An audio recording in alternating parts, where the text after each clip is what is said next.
होइन बोलाएको मान्छे कहाँ गयो खै? अरे साँच्चैको आउनु भएछ त त्यो भाइले त मजाक गर।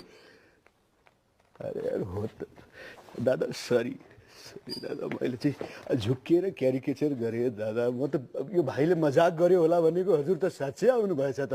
म त कन्फ्युज भयो, यो अगाडि ऐना छ कि तपाईँ नै हो भनेर। एकचोटि छापौँ त? ओहो, मैले त आफूले आफूलाई हेरिरहेको जस्तो लाग्यो है।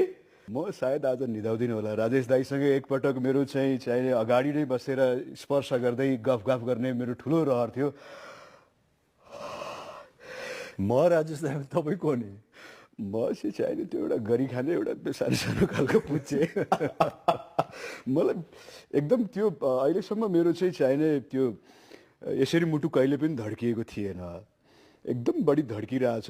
थोरै मेरो प्रशंसा गरिदिनुहोस् न, ताकि मेरो यो मुटुको बेगलाई अलिकति कम गरिदियोस्। होइन आज मलाई रिग्रेट के भइरहेछ भने टोपी किन लाएन मैले आज यार, है? टोपी लाउनु पर्ने रहेछ। कपाल पनि अब यो छोटै बनाएँ मैले त। मैले चाहिँ हजुरलाई त थाहा छँदै नै छ यो मैले कुन चलचित्रको गेटअप गरिरहेको छु भनेर। मलाई एकदम मनपर्ने चलचित्र हो यो देउता। देउता है, मलाई पनि म चाहिँ त्यो चलचित्रको त्यो ड्रेसअप, तपाईँको त्यो कमान्डिङ भोइस है, र त्योदेखि पछाडि नै एकपटक चाहिँ राजेश दाईसँग राजेश दाईकै क्यारिकेचर गरेर भेट्न पाएँ भनेदेखि मेरो त्यो